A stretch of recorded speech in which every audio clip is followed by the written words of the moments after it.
Just having a chat a little bit earlier. I've got Melissa and Vicky here because it's Maternal Mental Health Week, and it's one of those really, really important weeks. And I was just saying how, we sort of almost squish the awareness into 1 week, but how important it is to really shout out and widen that awareness to all year round. And we're connected with all the support that we give our parents at Swimworks and the beautiful, beautiful support that you give locally to your parents as well. Do you want to do a little quick intro, Vicky, about your services and where you're based?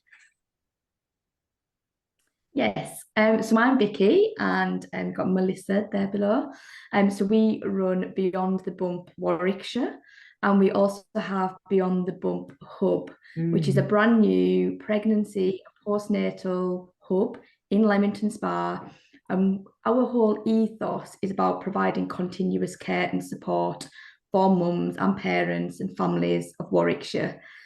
So we start right at kind of preconception, conception, all the way through to baby's first year of life and beyond.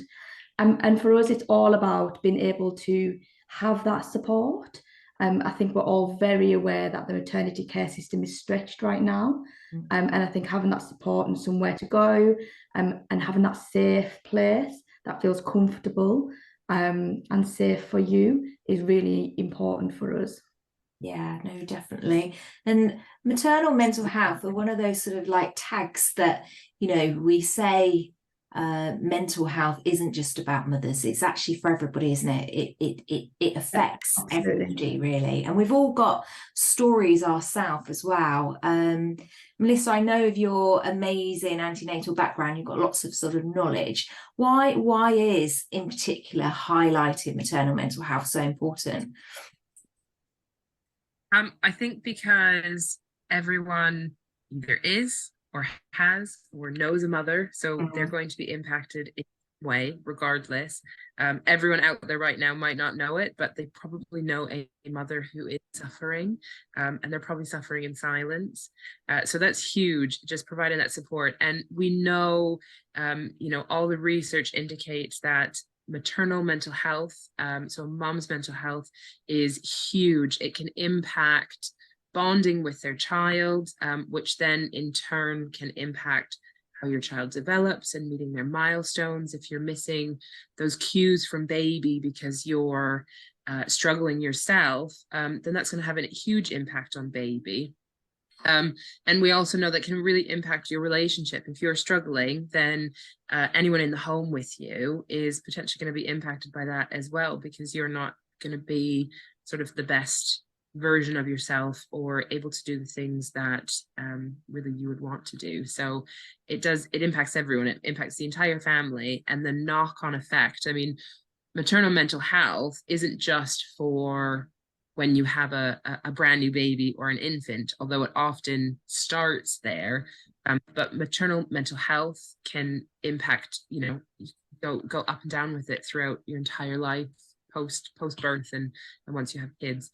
So it's really important getting those supports in place and making sure that people know they're not alone, and that so many people struggle with it, and that there's help out there, people there to listen and support them. Yeah, definitely, because it's the conception to two, isn't it? The first 1001 days that are so important, and it's not just the connections that are made in that period. It's actually building blocks, isn't it, for it's affecting the whole of our life, really.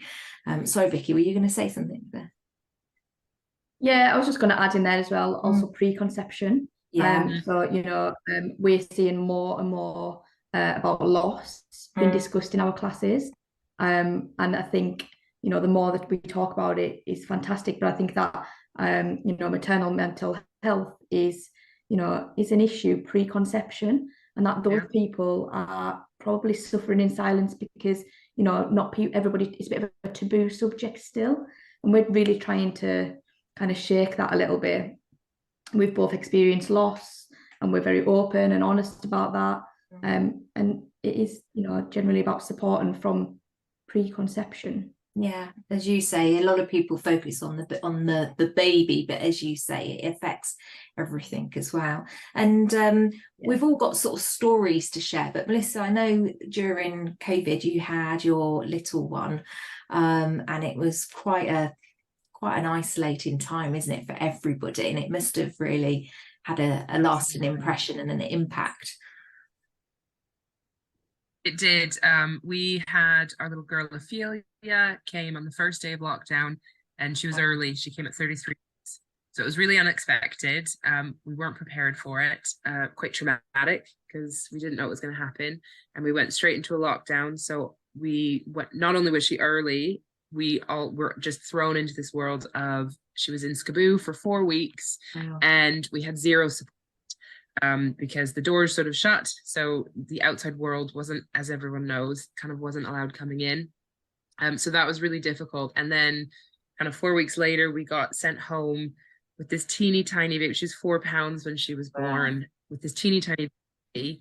And it was kind of like, what do we do with her? Like, we've had around the clock care, and all of a sudden it just stopped.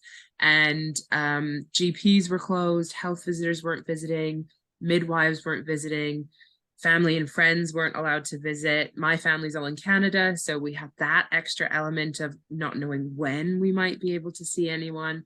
And I had my recovery from having that C-section and the sort of trauma and the mental impact on that. And it took a really long time, so it was really isolating. And I felt really disconnected from Ophelia for those first couple months. I just didn't really feel present with her.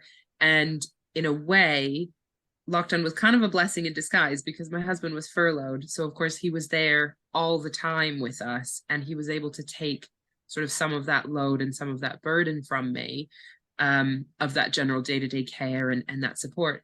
But really, at any other time except for lockdown, 2 weeks later, generally your partner would be back to work, and so you'd be shouldering a lot of that completely by yourself.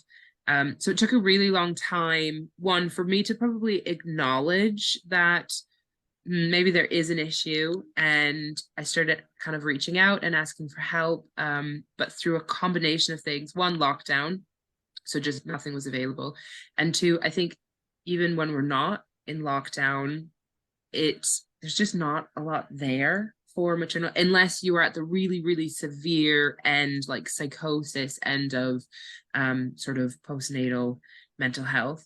So it took a really long time. It wasn't until Ophelia was about 5 months old that I got diagnosed with postnatal depression and anxiety and maternal OCD.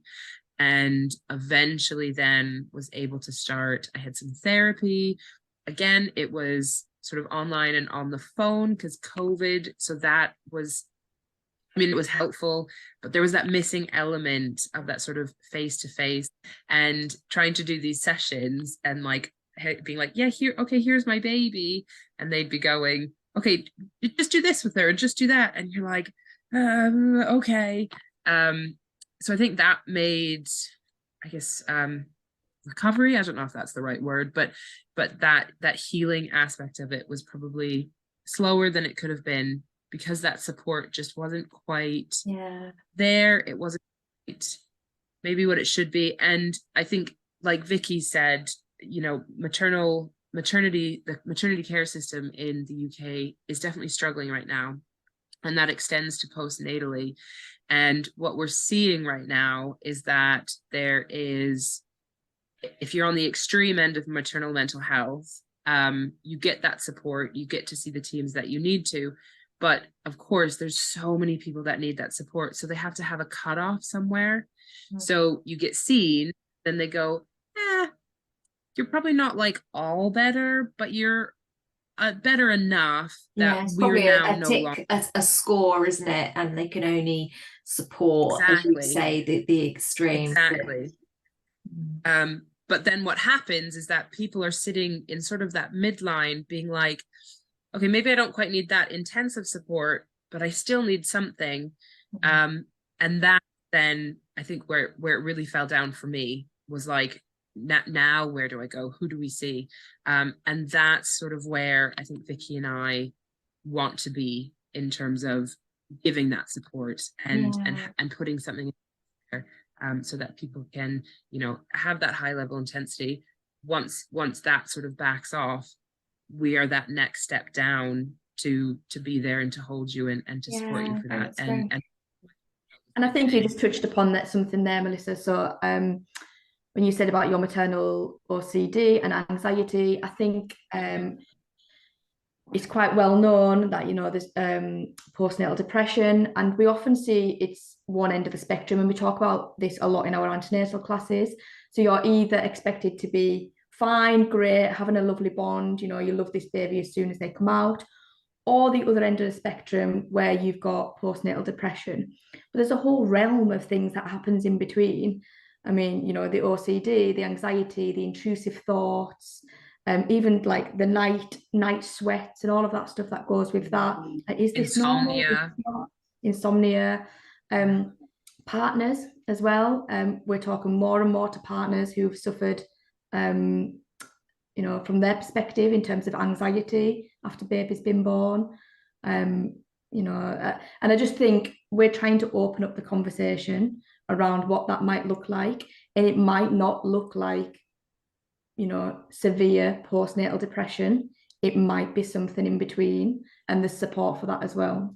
Yeah, no, that's nice. And obviously we've been part of the aquatic community. I think it's important and to sort of value how much, you know, we are there to support parents and really providing almost like a container for peer support, really. And you know, signposting if need be, and I always feel that that's really important, that, you know, our classes do cater for baby swimming, but actually it's community togetherness and, you know, being able to signpost as well, particularly to people who I always say, you know, more of a sort of experts, but I love the way that baby swimming, you know, we are seeing a lot of people early on, and we can really help. You know, I think the water for me actually provides like a natural bonds, you know, so with the classes. And I know both of you have been really, it's been, you know, so nice to sort of like see you at Swimworks as well, which is nice. Well, and that was it for me. I was able to, you know, in the midst of that anxiety and depression, I was able to go to Swimworks with a very tiny Ophelia and do it. And it was actually where me and Vicky met.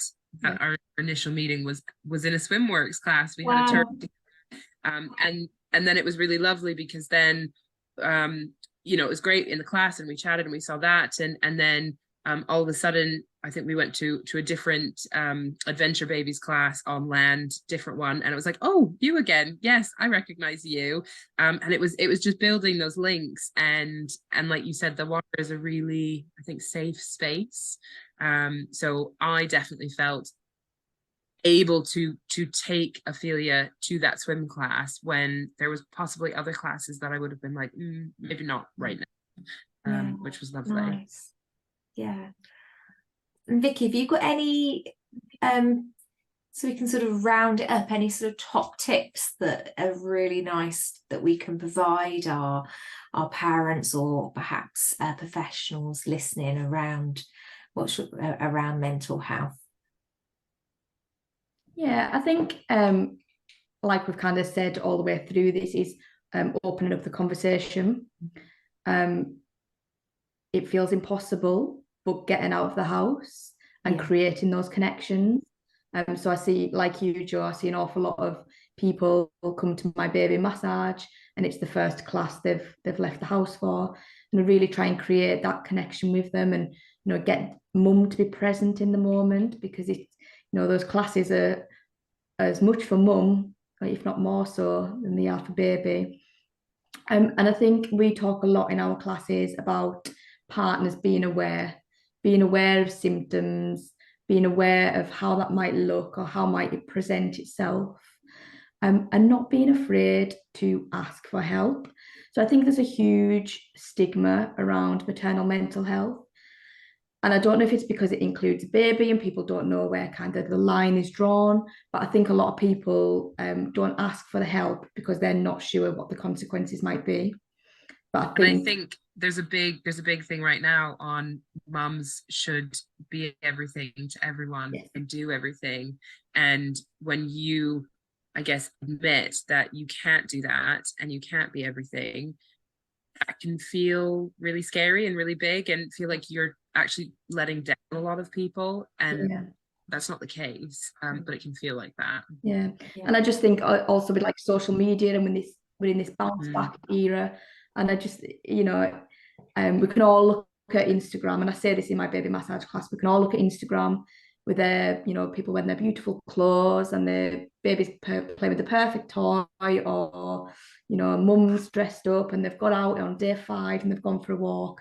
And actually, we all know behind closed doors, there's a lot more that goes on. So I think, you know, it's just recognizing that and being honest and true to yourself. Because I guarantee other mums that you're looking at are also going through something very similar.